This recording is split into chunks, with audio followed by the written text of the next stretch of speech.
NEC section 408.21 addresses conductors entering boxes, conduit bodies, or fittings.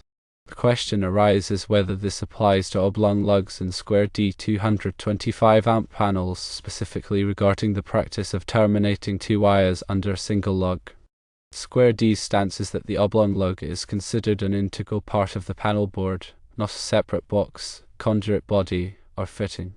Therefore, according to Square D, NEC section 408.21 would not govern this specific termination scenario. Industry practices diverge on this matter. Some electricians concur with Square D's interpretation, allowing two wires under the oblong lug, while others adhere to a stricter interpretation of NEC section 408.21, advocating for only one wire per lug.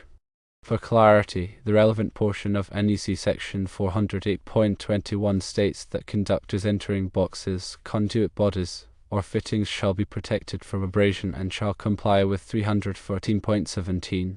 This section generally concerns the physical protection of conductors as they enter enclosures and doesn't explicitly forbid multiple conductors under a single lug that's considered part of the equipment itself.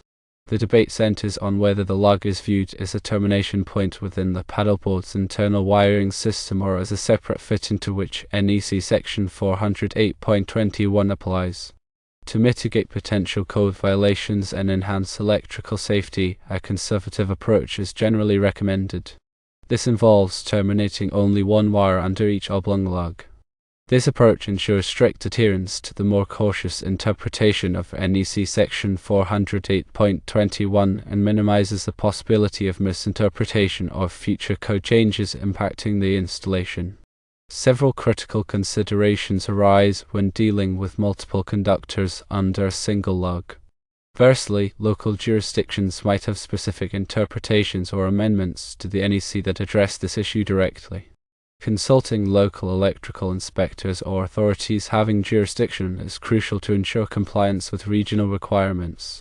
Secondly, if terminating two wires under an oblong lug, they must be of the same size and type. This is essential to maintain balanced current distribution and prevent unequal loading, which can lead to overheating and potential failures. Thirdly, the lug itself must be appropriately sized to accommodate the number and size of wires being terminated. Overloading a lug beyond its design capacity can result in loose connections, arcing, and ultimately, fire hazards. Fourthly, the wires must be securely fastened under the lug to prevent loosening or arcing. Proper torquing of the lug screw is critical to ensure a reliable and long-lasting connection. The NEC addresses conductor termination in several relevant sections.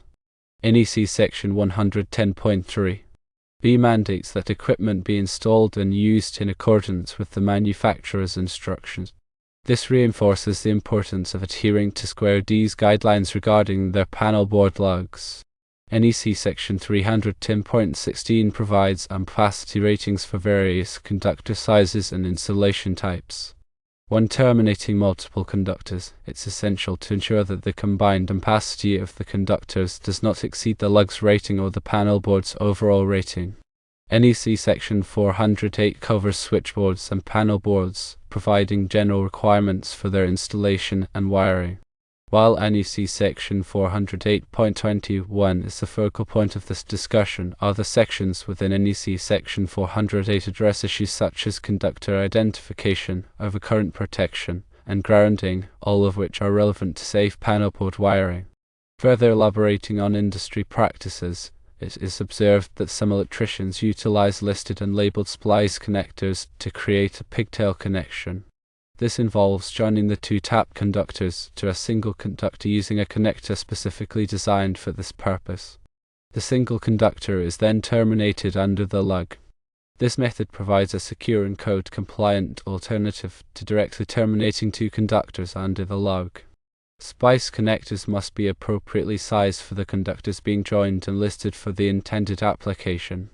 Another common practice involves using a distribution block within the panel board. A distribution block is an insulated block with multiple terminals that allows for the distribution of power from a single source to multiple loads. The incoming conductor is connected to the distribution block, and individual conductors are then run from the block to the various circuits within the panel board. This method provides a clean and organized wiring solution, and it ensures that each conductor is properly terminated. Proper torquing of connections is a critical aspect of electrical safety. Under-tightened connections can lead to loose connections arcing and overheating, while over-tightened connections can damage the conductor or the lug. The NEC requires that connections be torqued to the manufacturer's specifications. Torque screwdrivers or torque wrenches are essential tools for ensuring proper torquing of electrical connections. Regular inspections of panel board connections are recommended to identify and address any loose or corroded connections. Infrared scanning is a non-invasive method for detecting hot spots in electrical panels, which can indicate loose or overloaded connections. Infrared scanning should be performed by qualified personnel using appropriate safety precautions. Grounding is a critical aspect of electrical safety. The NEC requires that all electrical equipment be properly grounded to provide a path for fault current to return to the source, thereby tripping the overcurrent protective device.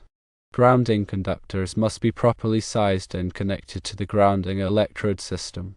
The grounding electrode system typically consists of a ground rod, a metal water pipe, or a concrete encased electrode. Surge protection is another important consideration for electrical panels. Surge protective devices, or SPDs, are designed to protect electrical equipment from voltage surges caused by lightning, utility switching, or internal equipment malfunctions. SPD should be installed at the service entrance and at downstream panels to provide comprehensive surge protection. Arc fault circuit interrupters, or FSIs, are designed to protect against arc faults, which are a common cause of electrical fires. FSIs detect the unique current signature of an arc fault and trip the circuit breaker, interrupting the flow of current. The NEC requires FSIs in many circuits, particularly in residential occupancies. Ground fault circuit interrupters, or GFCIs, are designed to protect against ground faults, which can cause electric shock. GFCIs detect the leakage of current to ground and trip the circuit breaker, interrupting the flow of current. The NEC requires GFCIs in many locations, particularly in wet or damp locations. The selection of overcurrent protective devices, such as circuit breakers and fuses, is critical for protecting electrical circuits from overloads and short circuits. Overcurrent protective devices must be properly sized to match the ampacity of the conductors being protected. The NEC provides detailed requirements for the selection and installation of overcurrent protective devices. Coordination studies are often performed to ensure that overcurrent protective devices operate in a coordinated manner. A coordination study involves analyzing the characteristics of the various overcurrent protective devices in an electrical system to ensure that the device closest to the fault will trip first, minimizing the impact of the fault. Selective coordination is a design approach that ensures that only the overcurrent protective device closest to the fault will trip, leaving the rest of the system unaffected.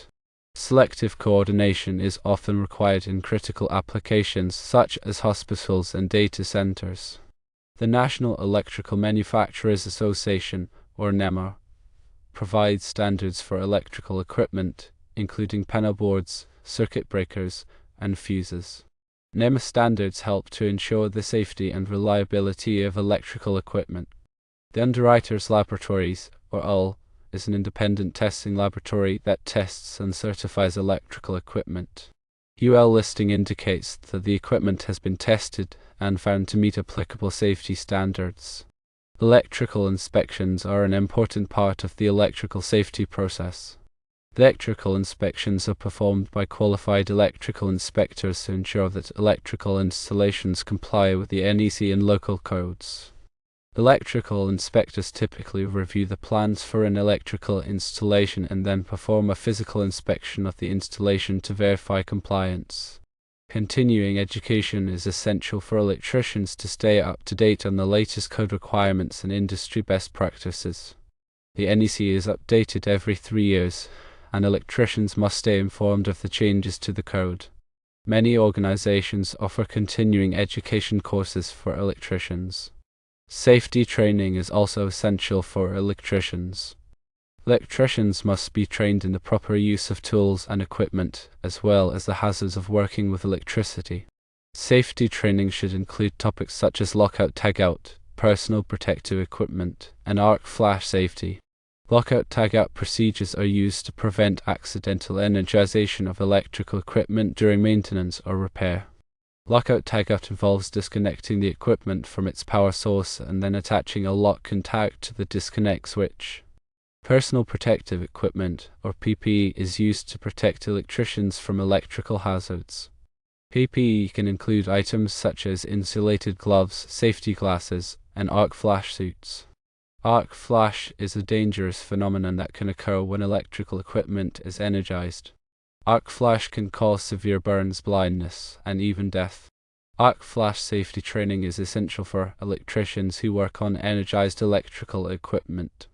Electrical safety audits are performed to identify potential electrical hazards in a workplace. Electrical safety audits can help to prevent electrical accidents and injuries.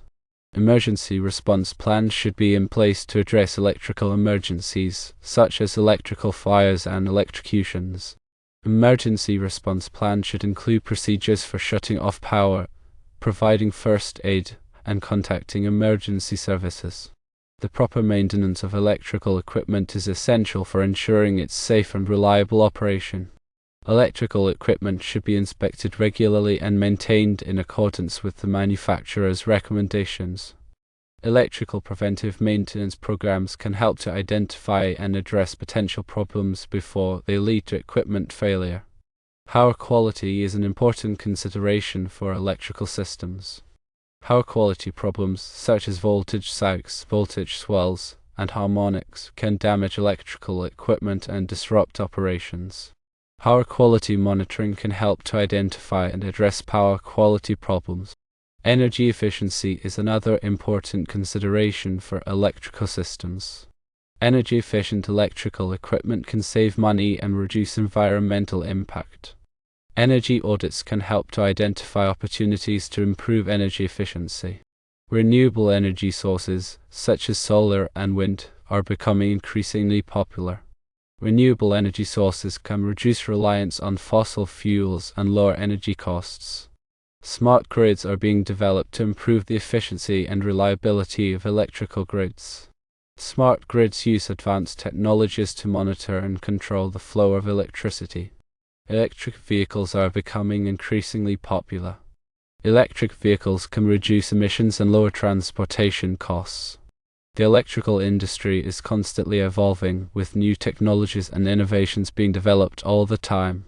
Staying up to date on the latest trends and developments is essential for electricians and other electrical professionals.